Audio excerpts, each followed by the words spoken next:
Whew. Hello. Thanks for that. All right.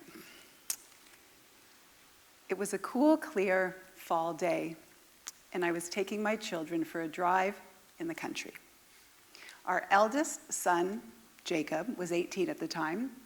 Our daughter, Beverly, was 16, and our son, Ben, was 12. Unlike other families with children the same age as ours, we couldn't just pick up and go. My husband, Jeff, and I had a lot to do before we could actually leave the house. I don't have my clicker. Thank you. Now I'm set. Okay. Diaper change for our 18-year-old, that is. Picking Jacob up and putting him in his wheelchair, making sure he's all nice and comfortable. Suction machine, all prepped. Feeding tube, all set, ready to go. All medications drawn up and into the syringes. Younger brother Ben running ahead to get all the doors so we could wheel Jacob out of the house and into the accessible van, click in place, buckle up, we pile in, and we're off. I loved looking in the rearview mirror and seeing Jakey's face smiling there. He loved our outings. It didn't matter where we were going. As long as he was with us, he was in his element. And when he was in his element, I was in mine.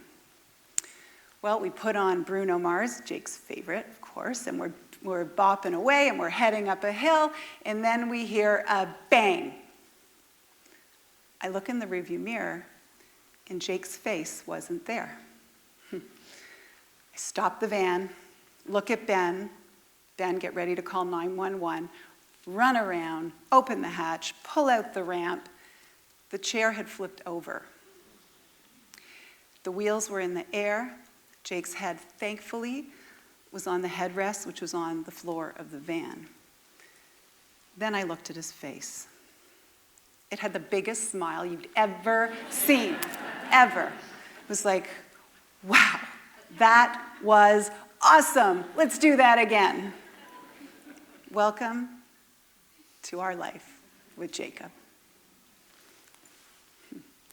Jacob, Jake, or Jakey, as we lovingly called him, at just 4 months of age was diagnosed with a fatal, rare, neurodegenerative disease to which there is no known cure or treatment. It's called Canavan disease. We were told he would never be able to walk or talk or see or move. He would lose his ability to eat and to breathe and would die by the age of 10. Jacob lived until 21. Yeah. Whether you're 9 or 99 or somewhere in the middle, each one of us has our challenges that we have to face. Here are some of mine. I know what it's like to feel completely helpless as you watch someone you love with your entire heart struggle from such a devastating illness. There were times where he would sleep for what felt like days at a time because he was too weak to even open his eyes. We were with him when he would experience seizure after seizure after seizure. And then he would finally fall asleep, only to be awoken by yet another seizure. I know what it's like to feel physically and emotionally exhausted and having to function the next day. Jeff and I used to alternate nights. One of us on Jake watch, the other one trying to get some much needed rest. And I know what it's like to never want to leave the house for fear that Jake's health could crash at any moment, and know what it's like not to want to come in the house and to sit in our driveway because watching Jacob gasp for air was heartbreaking. You see, we loved Jacob with everything we had in us, but life wasn't always easy in our house, even though we rarely shared how difficult it actually was. When he was diagnosed, we had a choice to make. We could drown in self-pity, or we could learn to swim. Let's just say We became pretty good swimmers as long as we stayed in Jacob's lane. In this fast-paced world that we all live in, when you were with Jacob, life slowed down and you could catch your breath. He captured every moment of every day and was so appreciative of everything and everyone around him. He was a magnet to the kindest people out there, and he built an entire community around him. You may be wondering how. Jake was a communicator. He had his own language, and it wasn't based on words like you and me. His soul spoke to you. He felt you. He felt your kindness, your warmth, and your compassion. And if you felt him and learned to speak Jake, your life changed too. And if you were musical, well, that's a whole new story. Music was the key to Jacob's heart. And if you, oh my gosh, and he attracted so many talented musicians who used to come over and sing to him. Often that was on Sundays. Our front door was a revolving door of the most talented musicians. Some of them would even use Jake as a bit of a critic. If he smiled, they knew they had something. If he didn't, song scrapped. When Jake turned 20, we invited many of these talented people together to honor this day by creating a song for him. The song is called I Rise Above. The lyrics, if Jake could speak, here are the words he would say. Here's the chorus. You may not hear me, but I'm a message of love. When you are near me, it's you I'm thinking of. No need to fix me, I'm my own perfect soul. But there's a reason I'm here, and I rise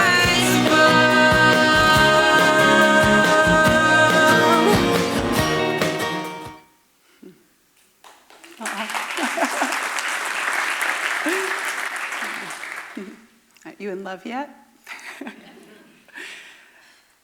So I'm not going to say that balancing home life and work life was easy.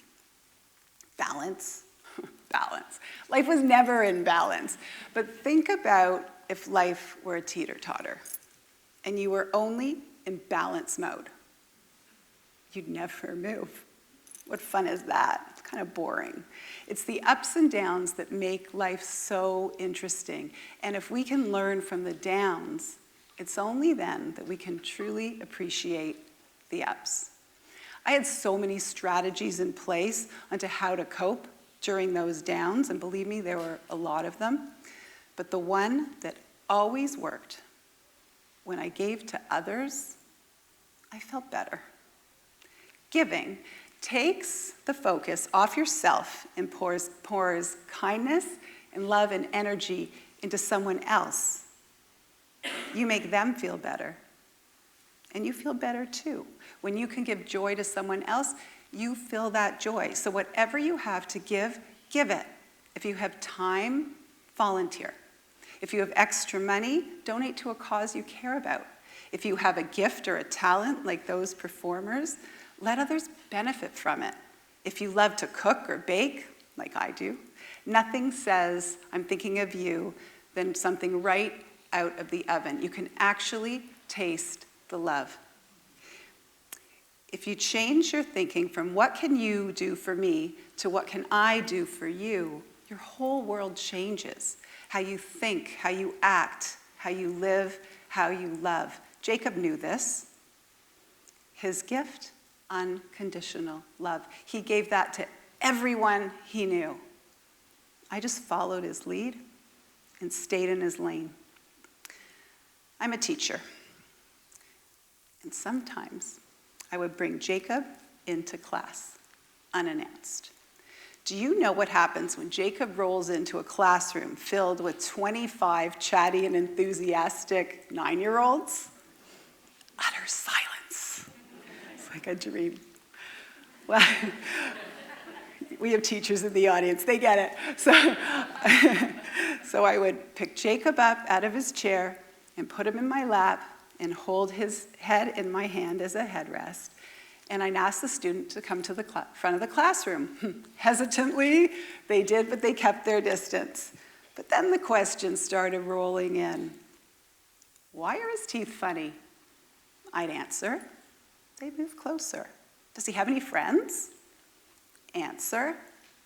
Closer. Will he ever get married? Answer. Closer. Before you know it, they were right on top of Jakey. But then we sang for Jake. Well, Jake lit up, as did they. Pretty soon, they didn't see a big chair with a sick boy. They saw a beautiful person who happened to need a chair. They made a friend. Empathy 101. This sparked a program in schools. We called it Project Giveback.